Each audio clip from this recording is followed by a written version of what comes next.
زدني علما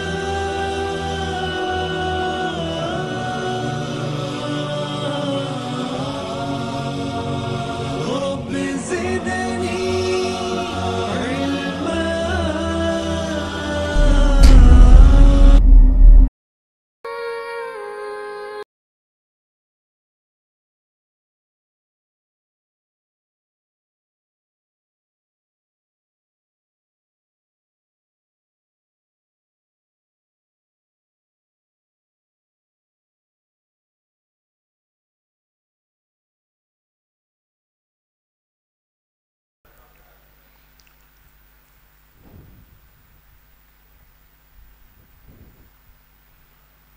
الحمد لله رب العالمين والصلاة والسلام على سيد الأنبياء والمرسلين وعلى آله وأصحابه أجمعين ومن تبعه بإحسان إلى يوم الدين. اللهم علمنا بما ينفعنا وانفعنا بما علمتنا. رب زدني علما رب اشرح لي صدري ويسر لي أمري واحلل عقدة من لساني يفقه قولي.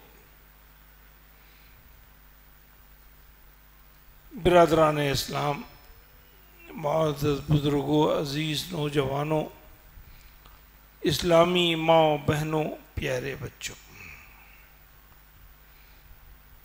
اللہ تبارک تعالیٰ کا ارشاد ہے، سورہ بقرہ کی آیت نمبر 114 ہے، اعوذ باللہ من الشیطان الرجیم وَمَنْ أَظْلَمُ مِمَّنْ مَنَعَ مَسَاجِدَ اللَّهِ أَنْ يُذْكَرَ فِيهَا اسْمُهُ وَسَعَى فِي خَرَابِهَا أولئك ما كان لهم أن يدخلوها إلا خائفين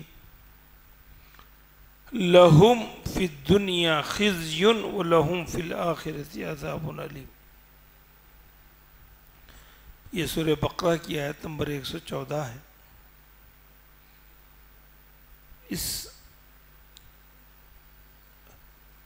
اس پر گفتگو کرنے سے پہلے مسجد کا عنوان یہ ہمیشہ برنر ٹاپک ہونا چاہیے جو ہمارے معاشرے سے تقریباً گم ہو گیا ہے. ہم مسجدوں کے سلسلے میں صرف چندے کی حد تک اعلانات سنتے ہیں کہ اس کی توسیع ہو رہی ہے، کوئی نئی مسجد بنانی ہے، اور بات صرف چندے کی حد تک یا اس کی ایکٹیویٹیز کی حد تک محدود ہو جاتی ہے،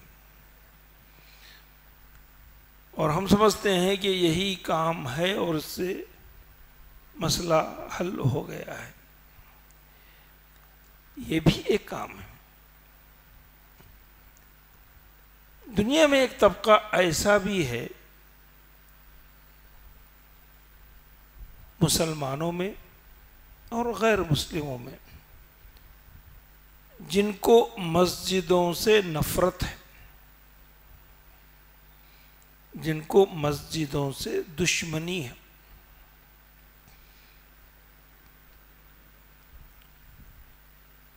اس کی بنیادی وجہ ایک یہ ہے، ایک تو کفر ہے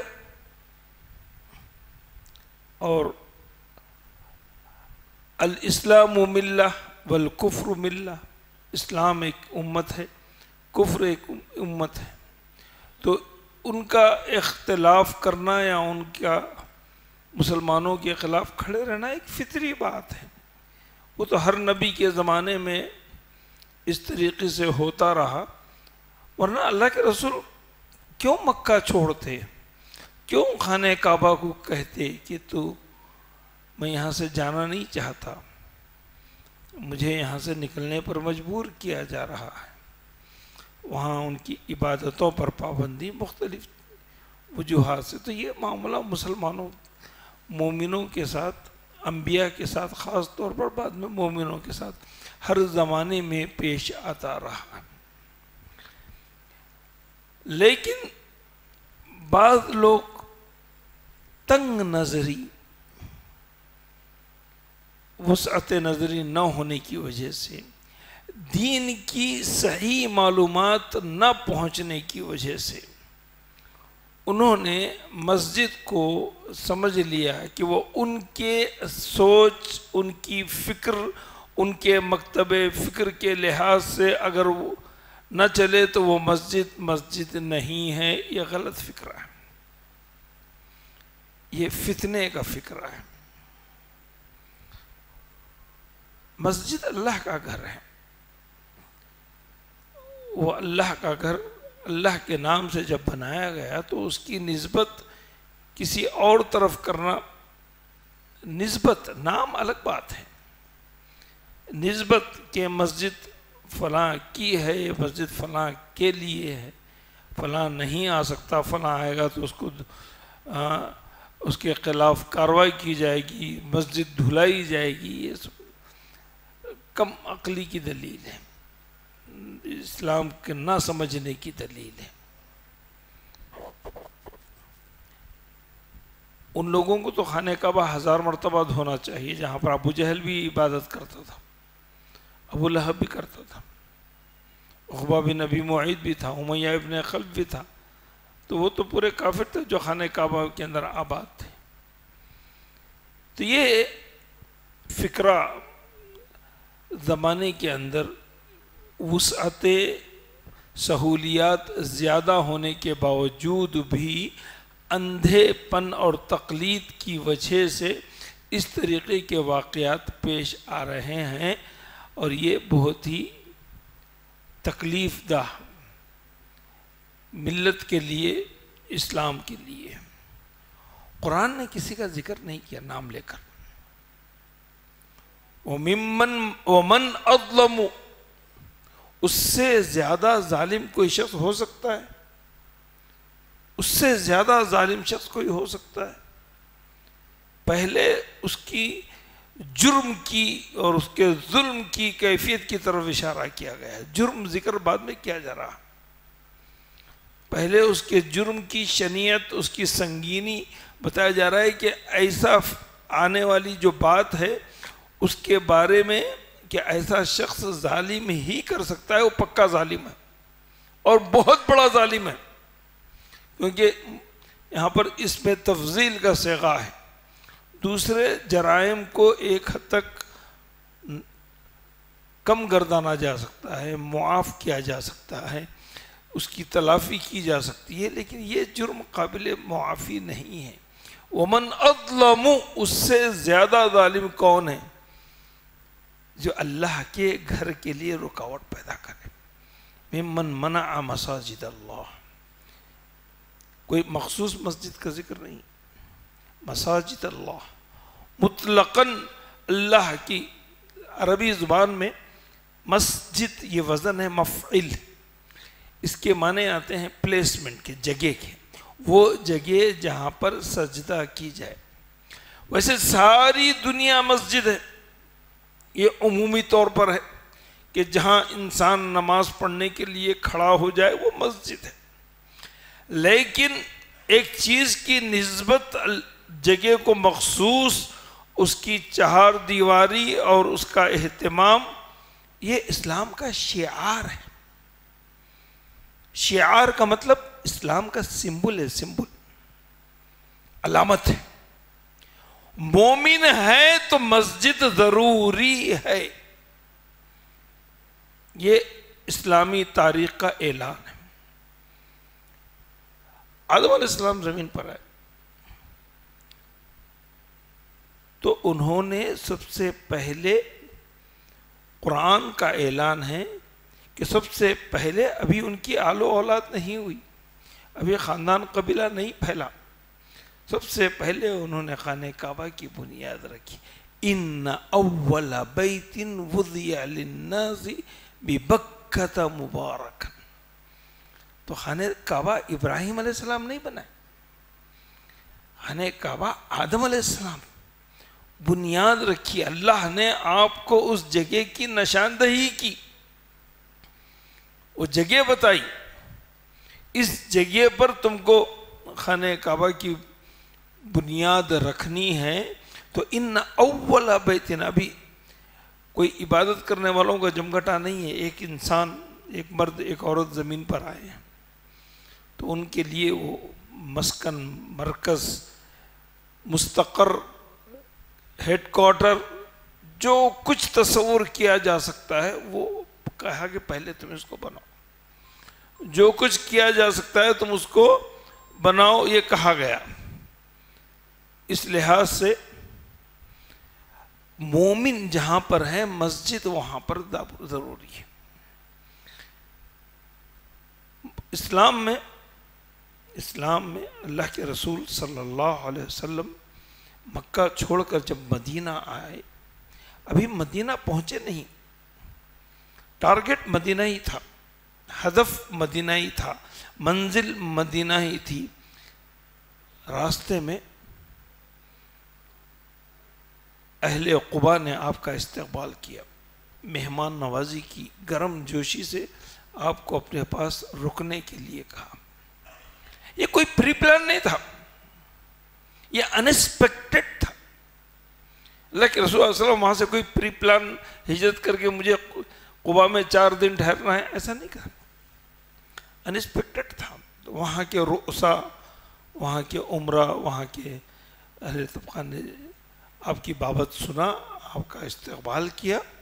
ورنہ مدینے میں لوگ بے چین تھے، روز روز نکل کر سنیت الوداع پر جا رہے تھے کہ آج آئیں گے آپ، کل آئیں گے، ابھی پھر شام ہو جاتی، سورج زوال کا وقت شروع ہو جاتا، تو کہتا کہ اب یہ مسافرین آنے کا وقت نہیں ہے، پھر لوگ اور بچے اپنے گھروں کو چلے جاتے، روز استقبال کر رہے تھے۔ تو یہ کوئی انیکسپیکٹڈ تھا کہ اللہ کے رسول صلی اللہ علیہ وسلم اتفاقاً ان کی دعوت پر قباء میں ٹھہرے، جس کا نام ایک عالی بھی ہے۔ ہمارے پاس باہر سے لوگ آتے ہیں نا، ہمارے بہت سارے حیدرآباد کے گلف میں رہتے ہیں، آسٹریلیا میں ہیں، انگلینڈ میں ہیں، آج تو کیا کرتے ہیں؟ دعوتیں دعوتیں دعوتیں دعوتیں۔ کوئی ایسا کارنامہ ہے انہوں آنے کے بعد بھی کسی مسجد کا افتتاح کیا ہو، کسی مدرسے کا افتتاح کیا ہو، کسی کے حق کے اندر کار خیر کا کوئی لائبریری کا کام کیا ہو، ایسا کسی دیکھتے ہیں؟ آتے ہیں نا، ہزاروں لوگ آتے ہیں ہمارے رشتہ دار، ہماری کوئی ایسی ایکٹیویٹیز نہیں ہوتی۔ اچھا پہلے یہ کمرہ نہیں تھا، اب یہ کمرہ بن گیا، آج ہم اپنا جائزہ لیتے ہیں۔ اللہ کے رسول صلی اللہ علیہ وسلم بحیثیت مہمان قباء میں اترے، اور سب سے پہلی فکر آپ نے ان لوگوں کے لیے مرکز کا سوچا، اور اس کے لیے مسجد قباء کی بنیاد ڈالی، اور قرآن نے اس کا اعلان کیا، قرآن نے اس کا اعلان کیا کہ لَمَسْجِدٌ أُسِّسَ عَلَى التَّقْوَى، کہ مومنین کی جماعت جہاں پر ہوتی ہے وہ متقین ہوتے ہیں، اور متقیوں کا مرکز مسجد ہوتی ہے۔ پہلی مسجد تقوی ہے، پہلی اس مسجد کی روحانیت، اس مسجد کا مقصد، اس مسجد کے اہداف، اللہ کے رسول صلی اللہ علیہ وسلم اپنی منزل پر پہنچنے سے پہلے وہاں آپ نے مسجد قائم کی، اور تمام صحابہ اس میں حصہ لی۔ تو اس سے یہ بات معلوم ہوئی کہ مسجد کا کردار انسانی زندگی میں، مومن کی زندگی میں، ایک مومن بھی اگر ہو تو وہاں پر وہ مسجد کا قیام عمل میں لائے۔ مسجد شعار ہے، شعار، علامت ہے، ہماری تاریخ ہے۔ پھر جب آپ جمعہ کے دن وہاں سے نکلے قباء سے، راستے میں 3 سے 4 کلومیٹر کا فاصلہ ہے، قبا اور مدینے کے درمیان میں. اس درمیان میں جمعہ کا وقت ہو گیا تو وہیں آپ نے جمعہ ادا کیا. بعد میں وہاں پر بھی مسجد الجمعہ تیار کی گئی. آپ مدینہ پہنچے. مدینہ ابھی راستے ہی میں تھے. ہر قبیلے کا سردار آپ سے درخواست کرتا کہ آپ ہمارے مہمان بن جائیے, آپ ہمارے مہمان بن جائیے. اونٹ کی مہار پکڑ لی اور ساتھ ساتھ چلنے لگتے. ایک دو قبیلے نہیں, کئی قبیلے. اللہ کے رسول صلی اللہ علیہ وسلم نے کہا, فرمایا کہ اونٹنی کو چھوڑ دو. اس اونٹنی کو اللہ نے مأمور کر دیا, حکم دے دیا ہے کہ اس کو کہاں رکنا ہے, کہاں ٹھہرنا ہے. تو اونٹنی مدینے میں داخل ہوئی. اس کا نام یثرب تھا. پورے علاقے کا اس نے چکر لگایا, گھوم پھر کر آئی, اور ایک مربت جہاں پر قبرستان تھا, کچھ کھلیان ٹائپ کی چیزیں تھی, وہاں پر وہ بیٹھ گئی. تو اللہ کے رسول صلی اللہ علیہ وسلم وہاں پر اترے. انہوں نے کہا کہ یہیں پر اللہ کا گھر تعمیر ہوگا. یہاں پر یہ نہیں کہا میرے مکانات تیار ہوں گے, میں فیملی کو چھوڑ کر آیا ہوں, انتظام کروں گا, یہ نہیں کہا. آپ سودا کو بھی چھوڑ کر آئے تھے, ام المومنین عائشہ کو بھی چھوڑ کر آئے تھے. تو آپ نے یہ کہا کہ میرے رہنے کے لیے انتظام ہوگا, یہ اونٹنی یہاں پر, یہ نہیں کہا.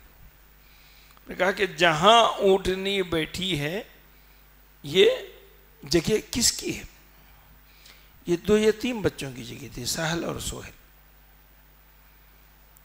تو کہا گیا کہ ان یتیم بچوں کو ابو بکر سے کہا کہ یہ زمین کی قیمت ادا کر لو اور یہاں پر مسجد کی تعمیر کا کام شروع کرو. آپ ابھی منزل مقصد پر پہنچے بھی نہیں. تو سب سے پہلا کردار آپ نے مسجد کا ان کی ضرورتوں کے لحاظ سے, حالانکہ اس سے پہلے مصعب بن عمیر آ چکے تھے. حضرت مصعب بن عمیر داعی کی حیثیت سے, عبداللہ ابن مکتوم داعی کی حیثیت سے وہاں پر آ چکے تھے. ان کی خدمات جاری تھی, گھر گھر تلاوتیں ہو رہی تھی. لیکن مرکز رسول کریم صلی اللہ علیہ وسلم آنے کے بعد اس جگہ پر مسجد نبوی بنائی گئی, اور اس کو رسول کریم صلی اللہ علیہ وسلم کی اس جگہ سے سب سے زیادہ قریب مکان ابو ایوب انصاری کا مکان تھا, جو 2 منزلہ تھا.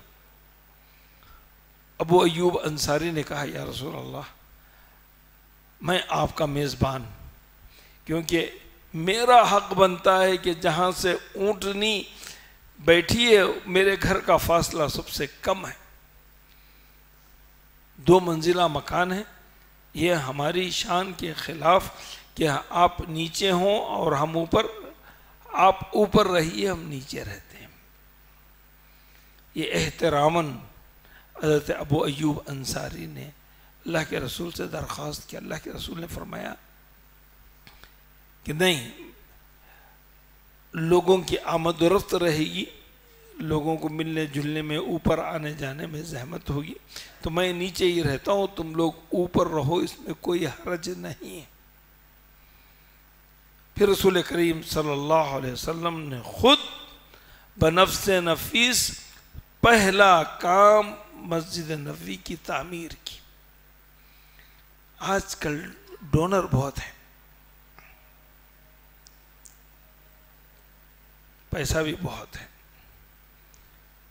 میں جہاں تک جانتا ہوں, میں حیدرآباد 60 سال سے ہوں, تو میرے بچپن میں 7-8 مسجدیں تھیں یا 10 مسجدیں تھیں پورے شہر میں. آج 150-200 کے قریب ہیں. تو یہ پیسے کی فراوانی کی ایک اچھی صورت ہے, علامت ہے. لیکن صرف کیپٹلزم مسجد بنا دینا کمال نہیں ہے. آپ نے اس میں کیا رول پلے کیا؟ کتنے ہیں مسجد کی تعمیر میں اپنے کندھے پر سیمنٹ اٹھا کر لائے؟ متولی ہوں، ذمہ دار ہوں، صدر ہوں، سیکریٹری ہوں، آرڈر دیتے ہیں فون پر؟ نہیں. یہ مسجد کی تعمیر میں ہمارا کتنا حصہ ہے؟ کتنے بمبو ہم نے اٹھائے، کتنا لوہا ہم نے اٹھایا، کتنی سیمنٹ ہم نے اٹھائی. یہ سب اللہ کے رسول صلی اللہ علیہ وسلم صحابہ کے ساتھ مل کر اٹھائے. مسجد نبوی کی تعمیر ایسی نہیں ہوئی. بڑے جلیل القدر صحابہ اللہ کے رسول صلی اللہ علیہ وسلم ان کے ساتھ شانہ بشانہ چلے.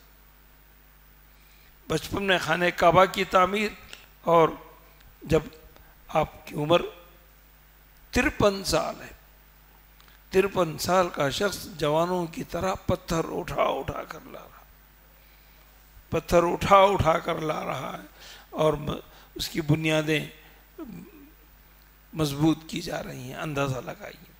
تو مسجد کی تعمیر میں دامے درمے سخنے قدمے، یعنی اپنے جسمانی صلاحیت کو بھی اس کے اندر لگانا چاہیے. مزدور پیسے پہ کام کر رہا ہے تو اس کا مطلب یہ نہیں کہ آپ ساتھ نہ دیں. نہیں، ہمیں ساتھ دینا چاہیے، ہمیں ساتھ دینا چاہیے. اگر کہیں مسجدوں کی تعمیر ہو رہی ہے تو اس میں بھی آپ اس کے اسی طریقے سے کنسٹرکشن میں آپ انجینئر ہیں، بہترین نقشہ بنا کر دیجیے.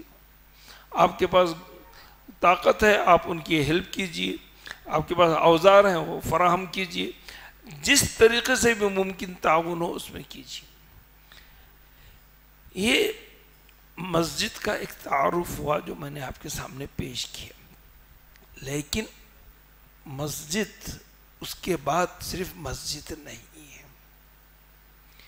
یہ کانسیپٹ ہمارے پاس بہت محدود ہو کے رہ گیا ہے. مسجد اللہ کے رسول صلی اللہ علیہ وسلم نے اس لیے نہیں بنائی کہ صرف 5 وقت کی نماز قائم ہو جائے.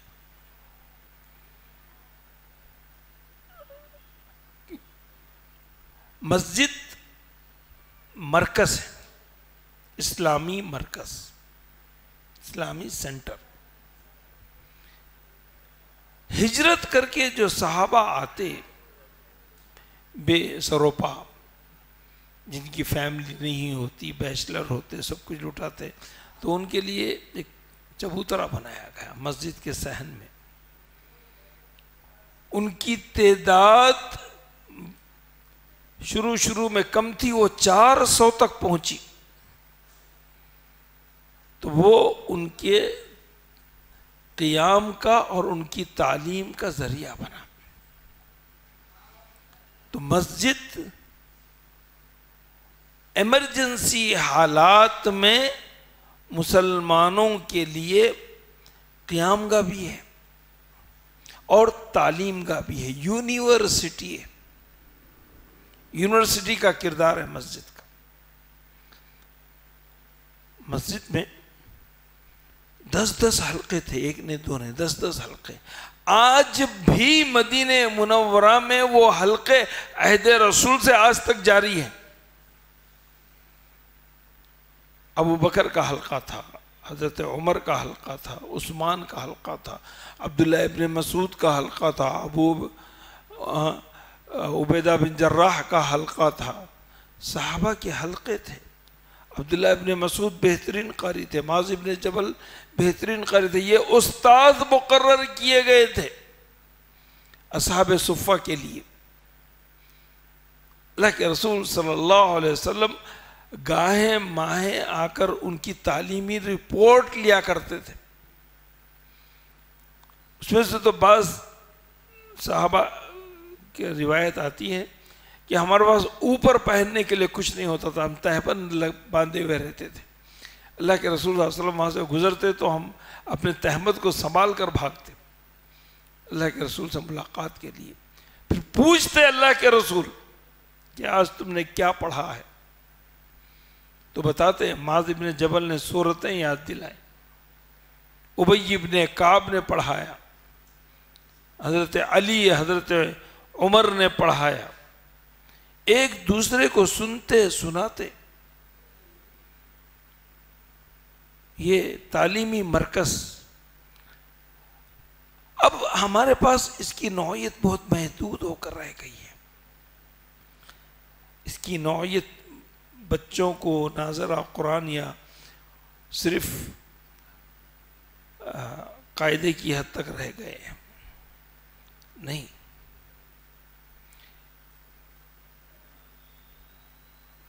ایک بہت بڑے عالم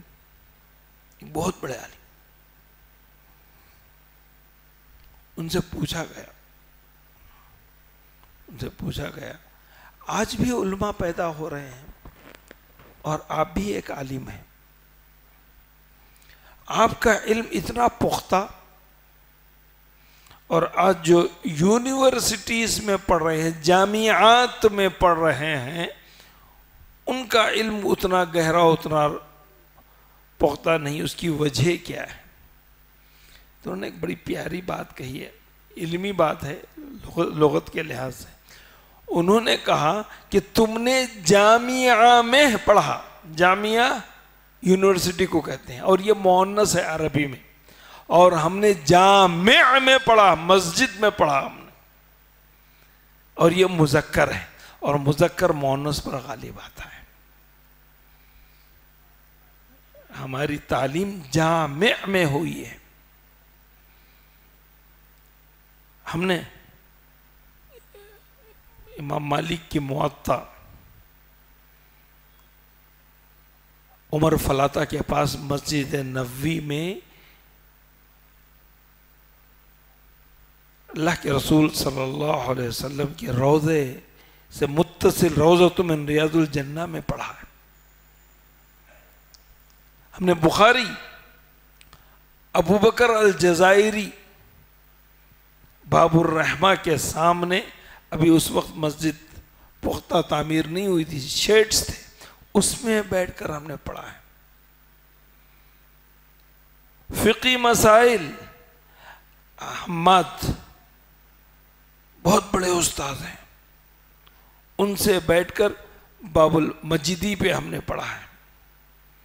تو جامع کی جو تعلیم ہے یہ وقت کی پابند نہیں، جامعات کی جو تعلیم ہے وہ وقت کی پابند ہے. تو اس زمانے میں محدثین صحابہ کرام کے زمانے میں لوگ اپنے اپنے کاروبار سے لگے رہتے تھے. جب مسجد آتے تھے اس کے بعد ان کے حلقے ہوتے تھے. اللہ کے رسول صلی اللہ علیہ وسلم نے فرمایا، میں مسجد میں داخل ہوا، 2 جماعتیں ہیں. میں مسجد میں داخل ہوا، 2 جماعتیں ہیں. میں سوچ میں پڑ گیا کس میں بیٹھ جاؤں.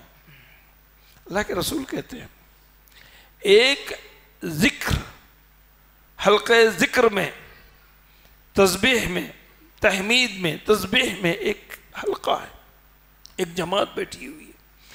دوسری یتدارسون بینہم، ایک دوسرے کو افہام و تفہیم کی بات کر رہے ہیں، پڑھا رہے ہیں.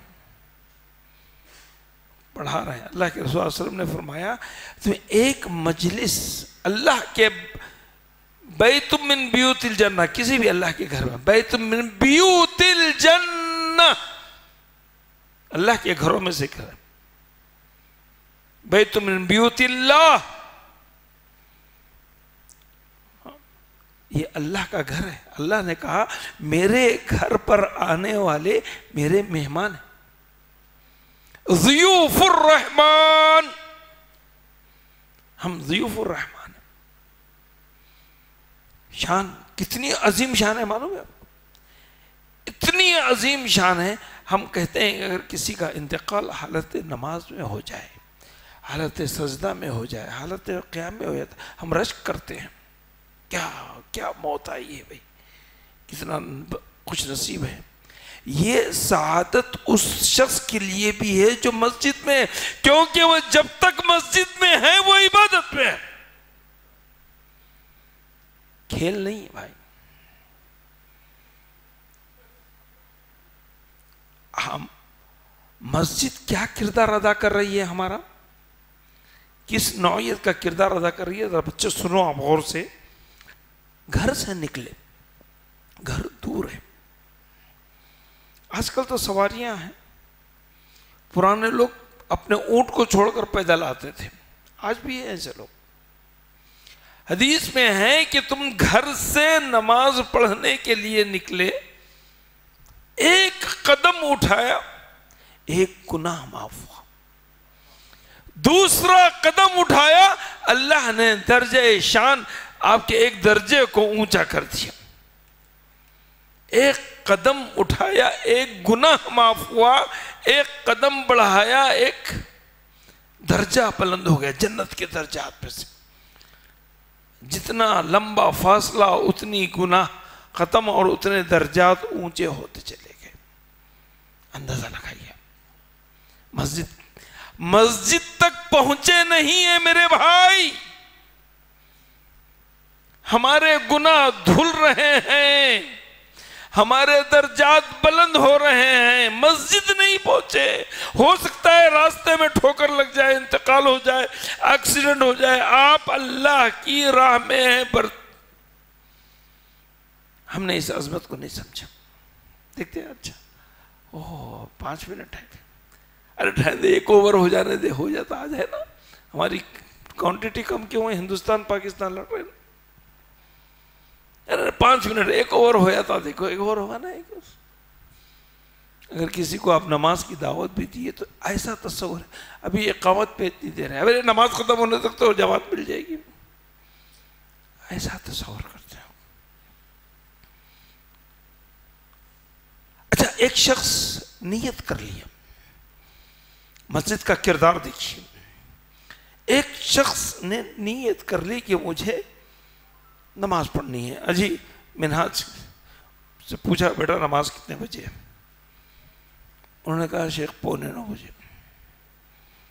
میں بولا ٹھیک ہے, میں پڑھ کر آتا ہوں. میں ٹھیک ہے. پھر اس کے بعد انہوں نے مجھے فون کیا کہ نہیں شیخ, نماز 8:30 بجے, نماز 8:30 بجے. اچھا ٹھیک ہے. ہم کسی مسجد میں جاتے ہیں, نماز 8:15 بجے ہے اس نظریے سے, لیکن معلوم ہوا 8 بجے نماز ہو گئی. لیکن ہماری نیت یہ تھی کہ مسجد میں باجماعت نماز پڑھیں, یا 8:30 کی جماعت تھی, معلوم بھی تھا.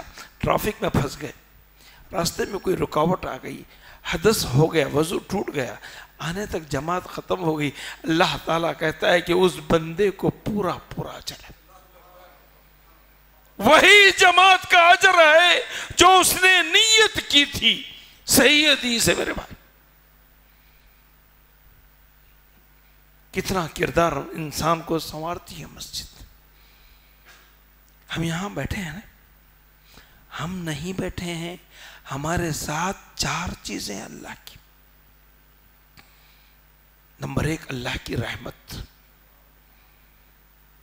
یہ ہر جگہ نہیں, بازاروں میں نہیں ہے, شراب خانوں میں نہیں ہے, عورتوں کے درمیان میں نہیں ہے, کھیل کود کے میدان میں نہیں ہے. رحمت. نزلت علیہم الرحمہ, وہ مجلس جو اللہ کے ذکر کے لیے قائم کی گئی. دوسرے سکونت ہے. سکونت, دماغی سکون. اللہ کی قسم کئی بیماریاں ہمارے درمیان میں ہوں گی. اس وقت دلوں کی حالت دیکھ لیجئے, آپ بلڈ پریشر چیک کر لیجئے گا, نارمل رہے گا. یہ اس مسجد کی خصوصیت ہے کہ یہاں پر ہم سکونت کی حالت میں ہیں, سکون میں ہیں, بالکل اطمینان میں. دوسری صفت,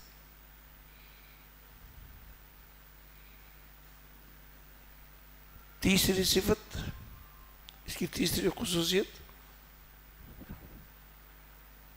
اللہ تبارک تعالی ہمارا ذکر آسمان میں کرتا ہے. اللہ تعالی ہمارا ذکر آسمان میں کر رہا ہے, ان کے پاس جو اس کے پاس بیٹھے ہوئے ہیں, اور فرشتوں سے زمین پر کہتا ہے کہ میرے بندوں کی مقبولیت کو زمین پر عام کر دو. یہ مسجد کا کردار ہے. یہ اس حدیث میں مسجد کا ذکر ہے, فی بیت من بیوت اللہ, یہی کسی فنکشن حال میں آپ کریں تو اس کی نوعیت الگ ہے، اس کا اجر و ثواب الگ ہے، لیکن یہ وہ درجے میں نہیں آ سکتا جس درجے میں ہم ہیں۔ اچھا، عمرے کا خرچ کتنا ہے بھائی؟ 1,00,000 نہیں، نارمل 1,00,000 خرچ ہے۔ اللہ کے رسول صلی اللہ علیہ وسلم نے فرمایا جس نے وضو کیا، بہترین وضو کیا، جس نے وضو کیا بہترین وضو کیا اور مسجد قباء گیا، اپنے گھر سے وضو کر کر مسجد قباء گیا، جو ابھی میں نے ذکر کیا کہ لمسجد اسس علی التقوی، 2 رکعت نماز پڑھی نفل، 2 رکعت نماز پڑھی نفل، اس کو 1 عمرے کا ثواب۔ اگر آپ دن میں 10 مرتبہ کریں گے، 10 مرتبہ ہر دن کریں گے، ہر دن۔ اللہ کے رسول کا معمول تھا ہفتے کے دن مسجد قباء جاتے تھے۔ اچھا، فجر تو پڑھتے ہی ہیں۔ حج کا خرچ کتنا ہے آج کے زمانے میں؟ 4,00,000۔ ہائی فائی لیں گے تو 5,00,000۔ روز حج، اللہ کے رسول صلی اللہ علیہ وسلم نے فرمایا کہ مومن گھر سے نکلا، خلفہ نور امامہ نور یمینی نور شمالہ نور، تاریکی میں نکلا، اس کے آگے نور، پیچھے نور، دائیں نور، بائیں نور، اوپر۔ مسجد پہنچا، مسجد پہنچا، اس نے فجر کی نماز پڑھی 2 رکعت جماعت کے ساتھ، سورج طلوع ہونے تک اسی جگہ بیٹھا رہا پاکی کی حالت میں۔ سورج طلوع ہوا تو 2 رکعت نماز پڑھی، 2 رکعت، زیادہ نہیں، رکعتین۔ اللہ کے رسول صلی اللہ علیہ وسلم خاتم النبیین وما ينطق عن الہوى، جو اپنی مرضی سے زبان نہیں ہلاتے، وہ کہتے ہیں تامہ تامہ تامہ، ایسے شخص کے لیے 1 حج 1 عمرے کا ثواب، ایسے شخص کے لیے 1 حج 1 عمرے کا ثواب، پورے کا پورا، پورے کا پورا، کوئی کم و کاست نہیں۔ یہ کردار ادا کرتی ہے ہم مسجد ہمارے عمل میں، ہمارے عمل میں۔ ابھی ایک حدیث میری نظر سے گزری، مسلم کی روایت ہے، اس میں لکھا ہے ایک جگہ اللہ کے رسول صلی اللہ علیہ وسلم گئے، ایک شخص بدو ہے، اس کے ساتھ اس کا اونٹ ہے، وہ اونٹ اللہ کے رسول صلی اللہ علیہ وسلم کے قریب میں آیا۔ اس شخص نے اللہ کے رسول صلی اللہ علیہ وسلم سے کہا کہ یا رسول اللہ، میرے حالات اب نارمل ہیں، نارمل نہیں ہیں، روزگار صحیح سے نہیں چل رہا ہے، اب ڈاؤن ہے، کاروبار صحیح نہیں ہے۔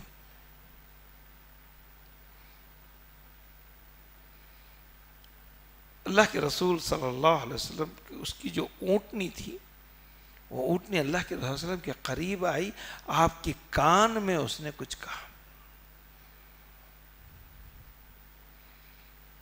کیا کہا؟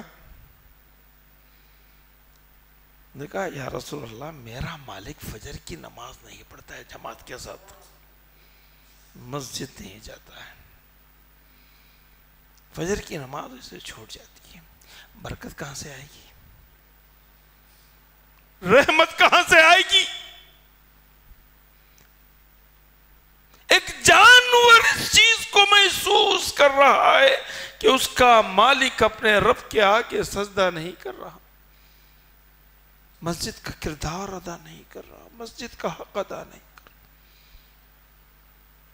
کوئی بے وضو ہے نماز کے لیے یہاں پر جو آیا؟ مجھے شک ہوا، آنے کے بعد میں پہلے وضو کے لیے گیا، مسجد میں حدیث سنیے بھائی، کتنی بڑی فضیلت کی بات ہے. مسجد میں داخل ہوتے ہیں تو دو چیزیں ہمارے ساتھ ہوتی ہیں، ایک حضرت شیطان، ایک دوسرا اللہ تعالیٰ فرشتہ ہمارے ساتھ کر دیتا ہے، الگ سے ایک فرشتہ ہمارے ساتھ کر دیتا ہے.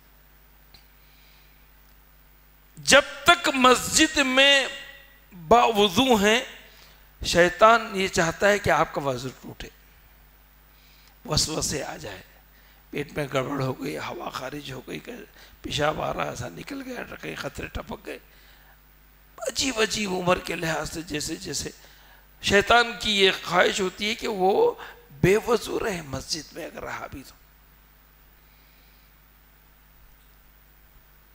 اور فرشتے باوضو شخص کے ساتھ اس وقت تک رہتے ہیں جب تک اس کا وضو نہیں ٹوٹتا. جب تک اس کا وضو نہیں ٹوٹتا فرشتے اس کے حق میں، وہ بیٹھا ہوا ہے، فرشتے اس کے حق میں دعائیں کرتے چلے جاتے ہیں، اس کے درجات کی، اس کی گناہوں کی معافی کی. اگر بیٹھا ہوا انسان دوسرے کے حق میں دعا کر رہا ہے، میرے بھائی کو صحت دے دے، میری بچی کی، بھائی کی بچی کی شادی کرا دے، میرے دوست کے کاروبار کو بہتر کر دے، وہ جو فرشتہ اللہ نے اس کے ساتھ اس کے سرہانے کھڑا کیا ہے، وہ کہتا ہے اے مولا اس کے ساتھ بھی وہی کر، اس کی صحت بھی ٹھیک کر دے، اس کو بھی نوکری سے لگا دے، اس کے رزق میں بھی برکت دے، اس کی بچی کے لیے بھی رشتے لے کر آئے. ہمارے معاونین فرشتے اس جگہ پر یہ معاونین ہیں. اللہ کے گھروں کو کون آباد کرتے ہیں؟ انما یعمر مساجد اللہ من آمن باللہ والیوم الآخر. ایمان کی پختگی اس بات کی دلیل ہے کہ وہ مسجد کو آباد کرنے والا ہے. ایمان کی کمزوری اس بات کی دلیل ہے کہ وہ مسجد سے دور رہتا ہے. مسجدوں کو بے آباد نہیں رکھا جا سکتا بھائی، یہ اس لیے نہیں ہے. مسجدیں آباد رہنے کے لیے اللہ کے رسول صلی اللہ علیہ وسلم نے فرمایا بندے اور مومن میں اور کافر میں فرق یہی ہے، اس کے خادمین کے درجات اونچے ہیں. اللہ کا نام یہیں سے بلند ہوتا ہے. قیامت کے دن ان مؤذنین کی گردنیں بھی اونچی ہوں گی. اور یہ زمین، ایک مرتبہ اللہ کے رسول صلی اللہ علیہ وسلم عمرے کے سفر میں تھے، حالت احرام میں تھے. ایک جگہ آپ نے پڑاؤ ڈالا، لوگوں کو کچھ نصیحتیں کی. اتنے میں ایک صحابی آئے، انہوں نے پوچھا یا رسول اللہ صلی اللہ علیہ وسلم یہ بتائیں کہ سب سے زیادہ زمین کا پاک ٹکڑا کون سا ہے؟ اللہ کے رسول صلی اللہ علیہ وسلم نے اپنی طرف سے کوئی جواب نہیں دیا. کہنے لگے وحی آئے گی، جبرائیل آئیں گے تو میں تمہیں بتاؤں گا. اپنی طرف سے وما ينطق عن الهوى. کچھ وقت گزرا، آپ صحابہ کے ساتھ بند و نصائح میں گفتگو میں مصروف تھے. تھوڑی دیر کے بعد جبرائیل علیہ السلام آئے. آنے کے بعد آپ پر وحی نازل ہوئی تو پوچھا وہ شخص کہاں ہے جس نے یہ پوچھا تھا کہ زمین کا سب سے پاک ٹکڑا کون سا ہے؟ تو وہ شخص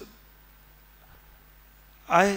آنے کے بعد انہوں نے کہا کہ ابھی جبرائیل میرے پاس آئے اور انہوں نے کہا کہ اطہر بقعۃ الارض مساجد اللہ، زمین کا سب سے پاک ٹکڑا اللہ کی مسجدیں ہیں. زمین کا سب سے پاک ٹکڑا. اسی لیے اعتکاف مسجدوں میں رکھنے کے لیے کہا گیا وَالْعَاكِفُونَ فِي الْمَسَاجِدِ. گھر کے اندر رہیں گے اعتکاف کہہ سکتے ہیں عورتوں کے لیے جائز ہے نہیں. وَالْعَاكِفُونَ فِي الْمَسَاجِدِ، مسجد کے اندر اعتکاف. مسجد اللہ تبارک تعالیٰ نے اس کو آخرت کا ذریعہ بنایا ہے، اس لیے کہا گیا کہ یہاں تجارت نہ کریں، سیل نہیں، دکانیں اندر نہیں. اللہ کے رسول صلی اللہ علیہ وسلم نے فرمایا لا اربح اللہ، اس شخص کو کوئی فائدہ نہ پہنچائے اللہ تعالیٰ جو یہاں پر بزنس کرے. مسجد کا مقام، آپ کی بزنس کی ایکٹیویٹیز مسجد کے باہر ہیں. اعتکاف میں ہاں بھائی ٹھیک ہے وہ ڈیلیوری کر دو آپ ہو جائے گا، وہ پیسے میں ڈال دوں گا، نہیں، کوئی بزنس میٹر مسجد میں نہیں آئے گا. کسی بھی فائدے نقصان کی بات نہیں ہوگی اپنے ذاتی طور پر. یہ اس مسجد کی عظمت و شان یہ ہے کہ آپ موبائل گھر میں بھول کر آ گئے، سوچ گئے ہاں میں یہاں ہو گیا، امام صاحب سے پوچھ رہے ہیں، مؤذن صاحب سے پوچھ رہے ہیں یہاں دیکھیے کیا موبائل. نہیں، گم شدہ چیز کو مسجد میں تلاش نہیں کریں. اللہ کے رسول نے کہا کہ جو شخص مسجد میں آ کے گمشدہ چیز کو تلاش کرے تو اس کے لیے بددعا دی گئی کہ تیری چیز ہی نہ ملے.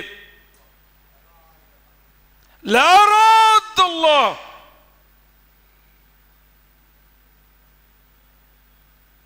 آداب ہیں، آداب ہیں. مسجد کے محافظین ہیں، جو مسجد کے دروازے پر اللہ نے ان کو متعین کیا، رجسٹر لے کر بیٹھتے ہیں. جمعہ کی روایت کہ کون کب آیا، کیا، امام کے داخل ہونے تک، منبر پر چڑھنے تک. پہلی صف کی فضیلت، یہ ساری چیزیں مسجد کے اس کردار کی طرف، علامت کی طرف نشاندہی کرتی ہیں. اللہ تعالیٰ نے زمین سے ہم جب تاروں کو دیکھتے ہیں تو تاروں کو کیسے جگمگ جگمگ دکھائی دیتے ہیں اندھیرے میں.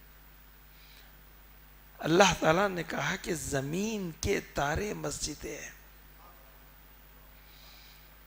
اگر ہم آسمان پر سے دیکھیں گے تو یہ جگمگ جگمگ جگمگ کرتے ہوئے مسجدیں چمکے گی. ہمالیہ نہیں چمکے گا، تاج محل نہیں چمکے گا، دیوار چین نہیں چمکے گی، یہ مندریں نہیں چمکیں گی، چرچ نہیں چمکیں گے. مساجد اللہ، نجوم الارض، زمین کے تارے ہیں. یہ جب وہاں سے ہم دیکھیں گے اللہ تبارک تعالیٰ نے اس کی عظمت اور فضیلت میں بہت ساری باتیں بتائی ہیں. 3 مسجدوں کے سلسلے میں اللہ کا خاص حکم ہے. سب مسجدیں اللہ کا گھر ہیں، کہیں بھی آپ نماز پڑھنے کے لیے جا سکتے ہیں. زیادہ ثواب اگر حاصل کرنا ہو تو جتنی دور چل کر جائیں گے وہ تو حدیث میں نے آپ کو سنائی، اتنے گناہ آپ کے معاف ہوں گے، درجات بلند ہوگی. لیکن مخصوص نیت کر کے کہ مجھے گلبرگہ کی مسجد میں جا کے نماز پڑھنا ہے، مجھے اجمیر کی مسجد میں جا کے نماز پڑھنا ہے، مجھے فلاں جگہ جا کے نماز پڑھنا ہے، ایسا ارادتاً منع ہے. سوائے 3 مسجدوں کے. ایک مسجد بیت اللہ الحرام جس میں ایک نماز کا ثواب اللہ کے رسول صلی اللہ علیہ وسلم نے فرمایا 1,00,000 نمازوں کے برابر ہے. اس لحاظ سے خانہ کعبہ، مکے کا سفر عمرے کے لیے، حج کے لیے جہاں پر کیا جا سکتا ہے، صرف نماز پڑھنے کے لیے بھی کیا جا سکتا ہے. نماز پڑھنے کے لیے بھی وہ سفر کیا جا سکتا ہے کہ وہاں ایک نماز کا ثواب 1,00,000 نمازوں کے برابر ہے. دوسرا مسجد نبوی،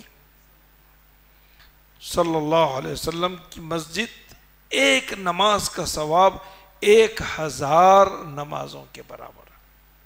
رسول کریم صلی اللہ علیہ وسلم کی یہ روایت وہاں اس قدیم مسجد جو ترکی کی بنی ہوئی ہے اس پر یہ حدیث بھی لکھی ہوئی ہے۔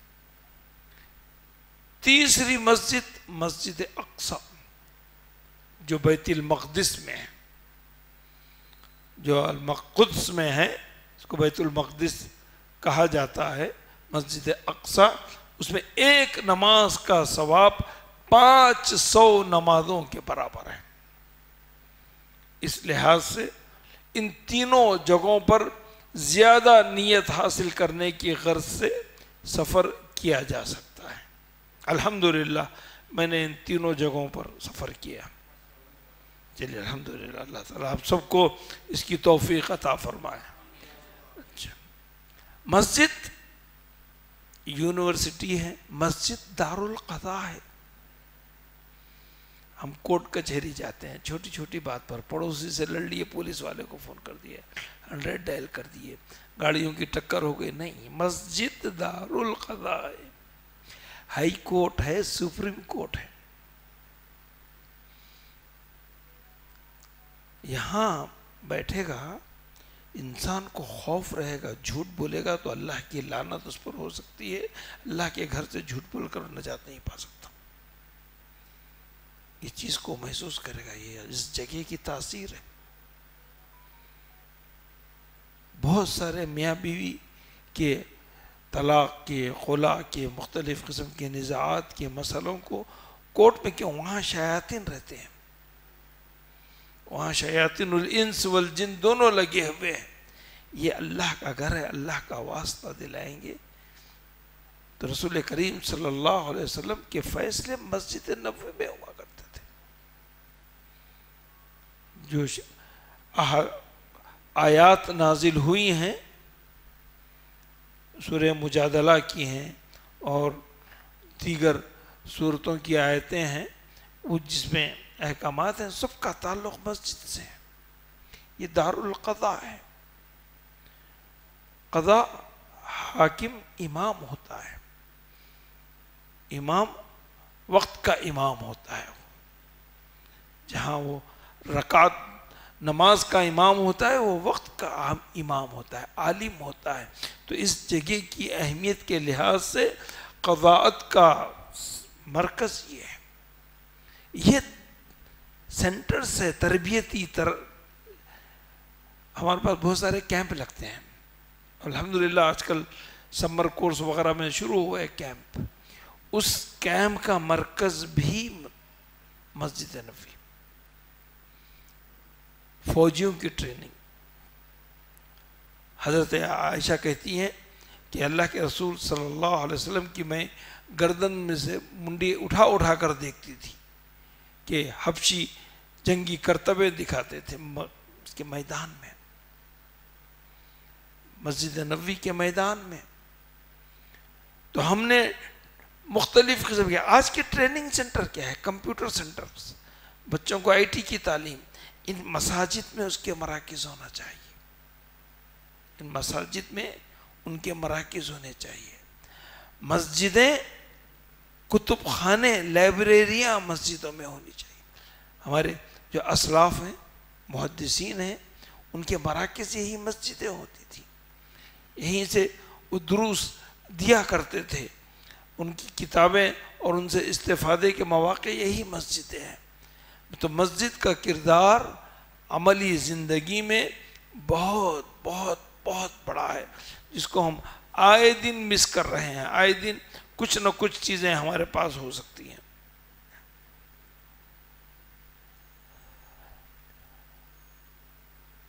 کچھ لوگ ہیں جو جمعہ کو جمعہ آتے ہیں، کچھ لوگ ہیں جو صرف عید کو عید آتے ہیں، وہ بھی اگر بارش پڑ گئی مسجدوں میں نماز پڑھنا پڑا تو آتے ہیں۔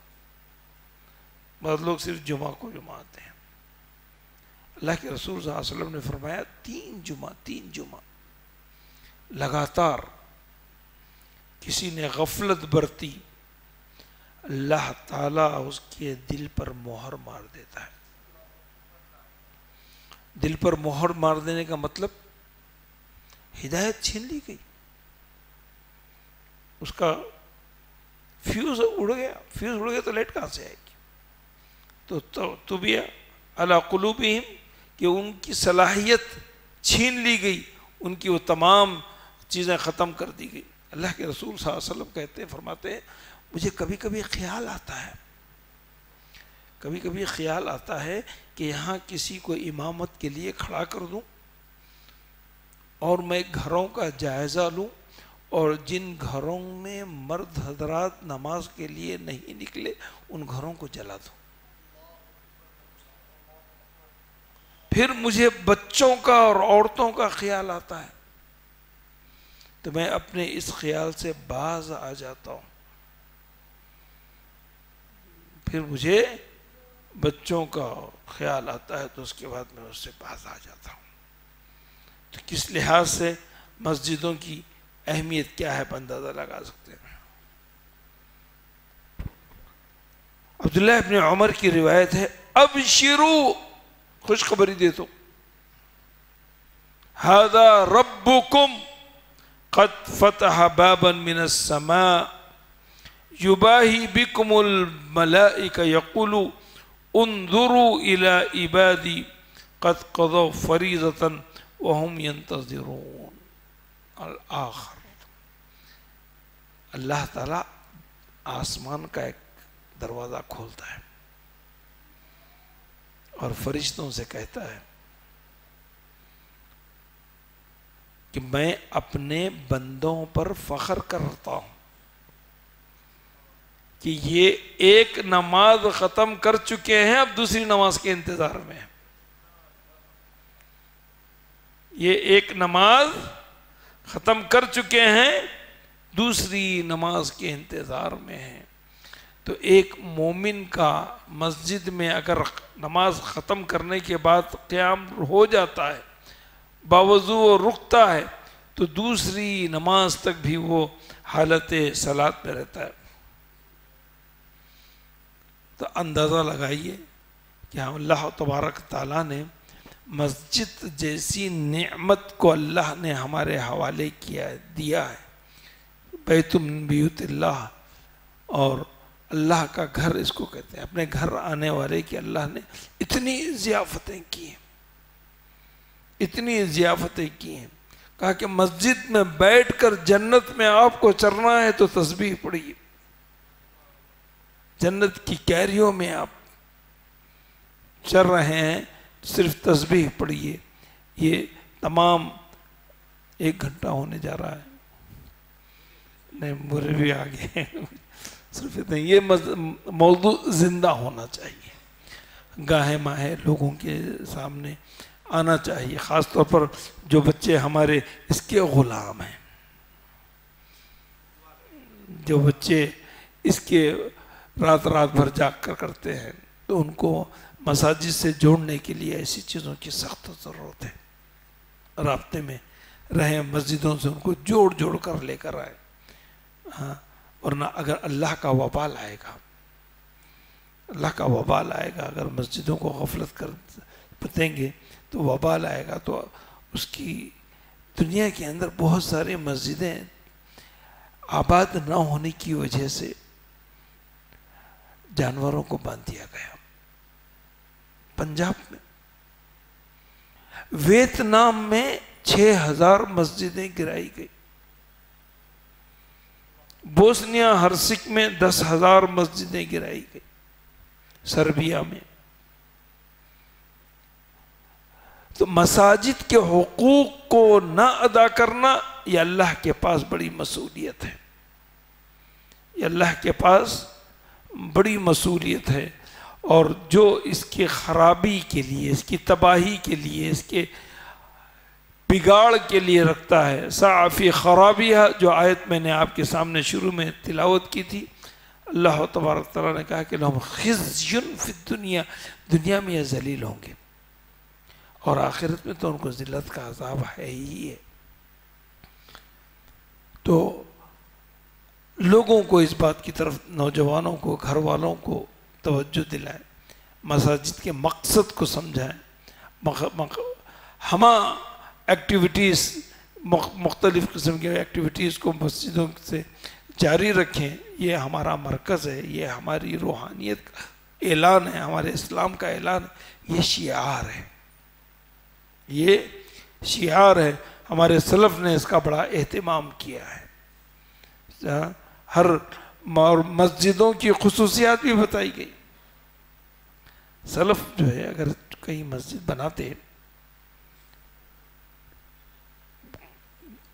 کیسی وضاحت کی ہے دیکھیے.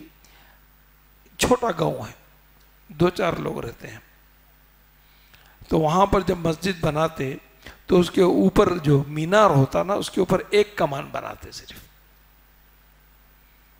ایک کمان بنانے کا مطلب یہ کہ گاؤں کی مسجد ہے جس میں جمعہ نہیں ہوتا.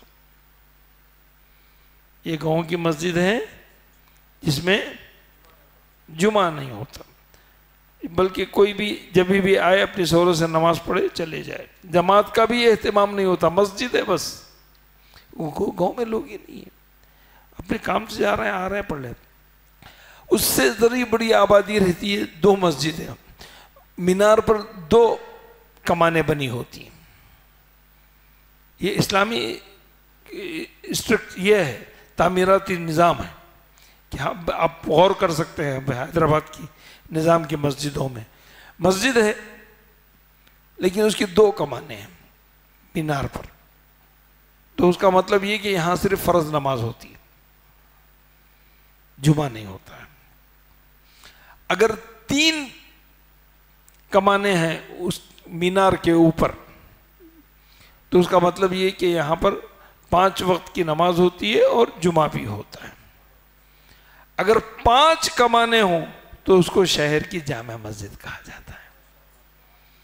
تو یہ اسلامی تعمیرات کا ایک حسن ہے جو مساجد کے سلسلے میں اس کو ہمارے مہندسین نے، انجینئرز نے اس کو دیا ہے امت کو، اور اس کا عملی نمونہ ہم دیکھتے ہیں عرب دنیا میں بھی، غیر عرب دنیا میں بھی. تو میں اللہ تبارک تعالیٰ سے دعا کرتا ہوں کہ اللہ تبارک تعالیٰ ہماری مسجدوں کو آباد رکھے، نوجوانوں کو اس سے جوڑ کر رکھے، اس کے خدمت گزاروں کو اللہ تبارک تعالیٰ ہر قسم کی مصیبتوں سے دور رکھے، آنے والی مشاکل کو حل فرمائے، اور اللہ تبارک تعالیٰ ہماری امت کو ہدایت دے اور نوجوانوں کو اس سے جوڑ کر اس کو آباد رکھنے کی توفیق عطا فرمائے. وآخر دعوانا الحمدللہ رب العالمین.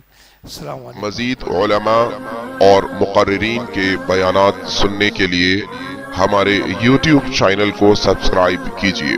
جزاک اللہ.